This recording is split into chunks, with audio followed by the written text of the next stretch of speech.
샬롬, 반갑습니다. 우리 더원사랑교회 모든 성도님들을 주님의 이름으로 사랑하고 축복합니다. 이 시간 함께 생명의 산 말씀으로 함께 창세기 말씀을 나누도록 하겠습니다.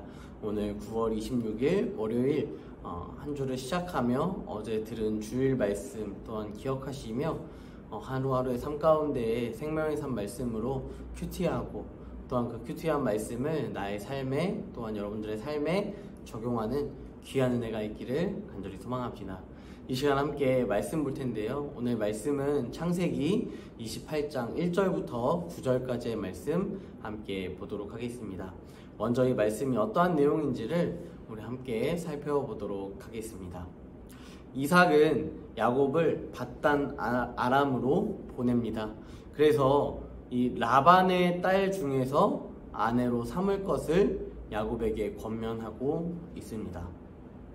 또 하나님이 야곱에게 복을 주시기를 원하시며 그 복을 자신의 아버지였던 아브라함이 허락받은 그 약속을 이삭에서 끝나는 것이 아니라 야곱 둘째 아들이지만 너로 인하여서 계속해서 하나님의 그 약속이 이루어지기를 기도하고 또한 하나님께서 이 야곱을 보호하시고 지키실 것을 기도하는 모습을 드러내고 있습니다. 그래서 결국은 이 이삭은 야곱이 아브라함이 허락받았던 땅 또한 아브라함이 허락받은 약속 다음 세대 이 야곱의 다음 세대를 통하여서 많은 민족들을 일으키게 되는 놀라운 하나님의 은혜를 경험하도록 하는 그 기도를 하고 있다는 것이죠. 이 기도를 하고요, 에서가 등장합니다. 자, 에서도 어느 정도 눈치가 좀 있는 사람이었던 것 같습니다. 이 이삭이 야곱을 통하여서 가나안 여인과 혼인하는 것을 원치 않아 하는 모습을 보여주었습니다. 그러자 이 에서도 아버지가 이걸 안 좋아하시는구나, 이 가나안 땅에 있는 사람과 혼인하는 것을 원치 않으시구나 라고 여깁니다.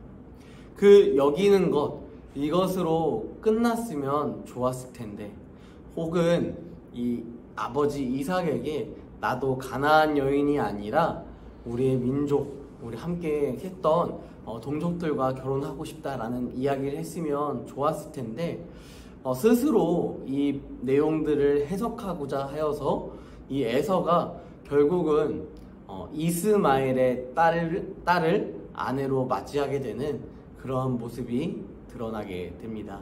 오늘 이 내용을 함께 성경을 읽고 함께 살펴보도록 하겠습니다. 함께 읽어보도록 하겠습니다. 이삭이 야곱을 불러 그에게 축복하고 또 당부하여 이르되 너는 가나안 사람의 딸들 중에서 아내를 맞이하지 말고 일어나 밧단 아람으로 가서 내 외조부 부두엘의 집에 이르러 거기서 내 외삼촌 라반의 딸 중에서 아내를 맞이하라. 전능하신 하나님이 내게 복을 주시어 내가 생육하고 번성하게 하여 내가 여러 족속을 이루게 하시고 아브라함에게 허락하신 복을 내게 주시되 너와 함께 내 자손에게도 주사 하나님이 아브라함에게 주신 땅 곧 내가 거류하는 땅을 내가 차지하게 하시기를 원하노라. 이에 이삭이 야곱을 보내매 그가 밧단 아람으로 가서 라반에게 이르렀으니 라반은 아람 사람 부두엘의 아들이요 야곱과 에서의 어머니 리브가의 오라비더라. 에서가 본즉 이삭이 야곱에게 축복하고 그를 밧단 아람으로 보내어 거기서 아내를 맞이하게 하였고 또 그에게 축복하고 명하기를 너는 가나안 사람의 딸들 중에서 아내를 맞이하지 말라 하였고 또 야곱이 부모의 명을 따라 밧단 아람으로 갔으며 에서가 또 본즉 가나안 사람의 딸들이 그의 아버지 이삭을 기쁘게 하지 못하는지라. 이에 에서가 이스마엘에게 가서 그 본처들 외에 아브라함의 아들 이스마엘의 딸이요 느바요의 누이인 마할랏을 아내로 맞이하였더라. 아멘. 네, 창세기의 저자는 이삭이 이 아내를 얻는 과정, 이것과 동일하게 야곱이 자신의 아내를 맞이하는 과정들을 그려 나아가고 있습니다. 이 유사한 내용들을 통하여서 아브라함으로부터 이어졌던 이삭, 또한 이삭으로부터 이어지는 야곱을 연결시키고 있다라는 것이죠. 어떻게 보면 참 의도적으로 이러한 내용들을 담아서 하나님이 이 민족 이끄신다라는 것을 증명하고 싶었던 것 같습니다. 언약을 잇는다는 것, 여러분 생각보다 참 쉽지 않은 것 같습니다. 약속을 잘 지킨다는 것 쉽지 않은 일인 것 같습니다. 하나님은 이스라엘을 출애굽시키신 후에 그들과 언약을 맺으시고 또한 율법을 주셨습니다. 그 율법을 줌을 통하여서 다른 많은 민족들과는 차별화되고 또 다른 생활 방식을 가지고 살아가기를 원하셨습니다. 그러므로 그 율법의 계명들을 이 이스라엘 민족들은 잘 지키며 살아갔습니다.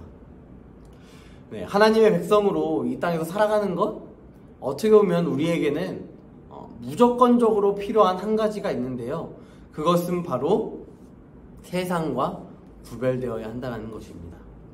구별됨은 곧 거룩함을 나타냅니다. 우리는 세상 앞에서 거룩함을 드러낼 수 있어야 합니다. 왜냐하면 우리의 하나님이 거룩하신 분이기 때문입니다. 내가 거룩하니 너희도 거룩하라 말씀하신 그 하나님의 말씀 앞에 우리 또한 이 시대를 함께 휩쓸려 살아가는 것이 아니라 시대를 역류하고 또한 시대를 관통하는 그러한 모습을 우리가 살아낼 수 있어야 한다는 것이죠. 이삭, 야곱, 이 이야기는요, 여전히 다음 세대를 잇는 것이 족장사에서 얼마나 중요한 과제인지를 보여주고 있습니다. 게다가 다른 민족이 아니라 같은 민족을 통하여서 그 민족을 이루어 나아가는 것이 얼마나 중요한지를 성경은 보여주고 있다는 것이죠. 아브라함의 종이 리브가를 만나는 과정에서 이 아브라함의 종은 계속해서 이야기합니다. 하나님의 은혜를 강구했습니다. 하나님의 은혜로 내가 내 주인의 자녀의 아내를 데리고 갈 수 있도록 인도해 달라고 계속해서 하나님의 은혜를 간구하였습니다. 또한 야곱이 신앙의 세대를 이어가기 위해서는 가장 필요한 것은 야곱에게 있어서 하나님의 은혜였다라는 것이죠. 하나님의 은혜가 없이는 야곱은 결코 아브라함에게 허락하신, 이삭에게 허락하신 그 약속을 성취할 수도 없으며 또한 그 약속이 자신의 것임을 인식할 수도 없고 고백할 수도 없는 그러한 삶이었다라는 것입니다. 성도가 살아가는, 또한 걸어가는 이 신앙의 여정도 어떻게 보면 동일할 것입니다. 오늘날 경제와 복지가 발전하면서 이전과는 비교할 수 없을 정도로 참 많은 것들을 누리며 살아가는 것 같습니다. 또한 부족함 없이 살아가고 있는 것 같습니다. 하지만 이것은 성도가 하나님 없이 살아갈 수 있다라는 것을 의미하지 않고, 또한 하나님 없이도 사람이 어떠한 것을 공급하면 그 사람이 필요를 다 채울 수 있다는 것을 우리에게 이야기하지는 않습니다. 결국 우리는 사회적으로 아무리 좋은 복지 시스템이 있고 우리 안에 아무리 좋은 방법과 방향성, 이웃을 사랑하는 그 실천의 방향성이 있다 할지라도 우리에게 여전히 필요한 것은 4,000년 전에도 2,000년 전에도 또한 현재도 그리고 미래에도 먼 훗날 예수께서 다시 이 땅 가운데 오시는 그날까지도 우리에게 온전히 필요한 것은 은혜라는 것입니다. 하지만 이 은혜가 너무도 감사한 것은 무엇이냐면 우리가 그것을 얻기 위하여서 부단히 노력하고 헌신하며 힘을 다하는 것이 아니라 이 은혜는 결코 우리의 자격이 있어서 노력으로 받는 것이 아니라 하나님께서 우리에게 주시는 선물이다라는 것이죠. 하나님이 우리에게 공급하시는 그 선물, 내가 잘남이 아니라 하나님께서 나를 사랑하사 자기 자신을 버리시기까지, 십자가를 지시기까지 순종하신 그 예수 그리스도의 은혜로 말미암아 우리에게 허락하시는 그 은혜, 이것을 우리가 늘 간직하며 살아가는 귀한 은혜가 있었으면 좋겠습니다. 이 시간 함께 질문했으면 좋겠습니다. 약속의 길로 올곧게 가기 위해 내게 필요한 것은 무엇인가요? 여러분에게도 하나님께서 약속하셨습니다. 성경에 나와 있는 이 모든 약속들이 결국은 우리를 향하여서 약속되어 있는 말씀입니다. 하나님은 우리에게 계속해서 약속하고 계십니다. 그 약속을 또한 준행하고 계십니다. 그런데 우리는 그 준행하시는, 그 약속을 지켜나가시는 하나님의 그 약속 앞에 어떻게 반응하며 살아가고 있으십니까? 혹여나 하나님께서 나의 약속을, 나와 함께한 그 약속을 지키지 않는다고 하나님의 존재를 의심하고 있지는 않습니까? 혹은 우리의 기도의 제목이 응답받지 못하는 상황에서 하나님을 비관하고 비판하고 있지는 않으십니까?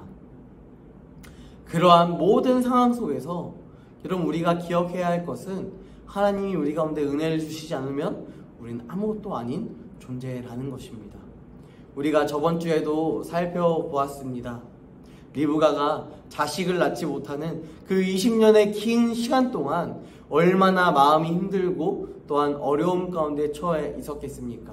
그럼에도 불구하고 이 두 사람, 이삭과 리브가가 했던 행동은 좋은 점집에 찾아간다든지 한약을 다려 먹는다든지 뭐 이런 방법이 아니라 먼저 하나님 앞에 기도했다라는 것이죠.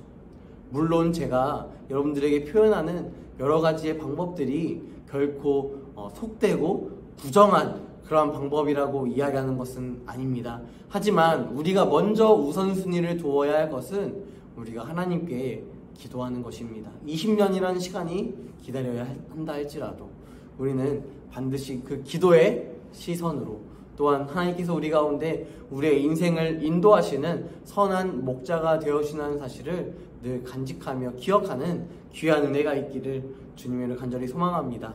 한 줄 묵상으로 마무리하도록 하겠습니다. 죄의 결과는 고통을 주지만 하나님의 약속은 계속해서 소망을 허락합니다.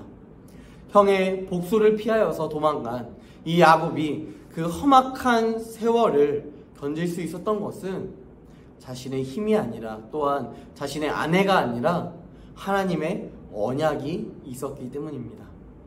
하나님이 야곱을 포기하지 않는 한 야곱은 영원히 하나님의 언약 안에 거하는 언약 백성입니다. 우리가 죄의 유혹에 빠지면 사탄은 그 순간을 포착해서요, 우리를 계속해서 정죄합니다. 너가 그러고도 하나님의 나라 사람이야? 하나님의 백성이야? 너가 정말 성도야? 너가 정말 집사야? 너가 정말 교역자야? 너가 정말 목사야? 라고 우리에게 정죄합니다. 그때 우리는 그러한 상황이라 할지라도 우리가 반드시 기억해야 할 것, 결국은 하나님께서 우리의 손을 놓치지 않고 계신다. 그 놓치지 않는 은혜 가운데 로마서 말씀을 통하여서 끊어지지 않는, 결코 우리를 그리스도의 사랑에서 끊을 수 없다라고 고백하는 사도 바울의 그 고백을 통하여서 우리는 다시 한번 일어나 언약 백성으로서 신앙의 모습, 성도의 모습을 다시 한번 회복해야 한다라는 것이죠. 여러분, 이 모습이 여러분의 삶 가운데 있기를 간절히 소망합니다. 그래서 야곱이, 또한 이삭이, 아브라함이 하나님을 믿고 하나님을 신뢰하며 하나님을 따랐던 것처럼 여러분의 삶 가운데 막막한 현실과 어려움과 고난의 상황이 있다 할지라도 반드시 여러분이 기억해야 할 것은 하나님이 우리와 함께하고 계신다는 것입니다. 또한 하나님이 우리의 손을 붙잡고 계시고, 여러분이 낭망하여 넘어졌을 때 하나님께서 여러분을 업고 걸어가십니다. 그 은혜를 누리는 귀한 은혜가 있기를 주님의 이름으로 간절히 축복합니다. 기도하겠습니다. 전능하신 하나님, 은혜와 사랑에 감사합니다. 하나님, 무엇보다 감사한 것은 하나님께서 우리 가운데 평강을 베풀어 주시고, 우리 가운데 사랑을 베풀어 주시고, 우리 가운데 은혜를 베풀어 주시고, 우리 가운데 십자가의 보혈, 십자가의 능력, 십자가의 사랑을 기억하게 하시니 감사를 드립니다. 하나님, 우리가 그 삶을 살아가다 보면 참 힘들고 어려운 상황 가운데 봉착되지만, 그 봉착되는 상황 속에서도 우리가 반드시 하나님의 살아계심을 느끼며 하나님이 나의 목자가 되시고 하나님이 나를 이끄심을 늘 고백할 수 있는 신앙의 삶이 될 수 있도록 주여 함께하여 주시옵소서. 주님 우리와 늘 함께 하시며 우리의 걸음걸음 인도하심이 싸우며 거룩하신 예수님의 이름으로 기도드립니다. 아멘.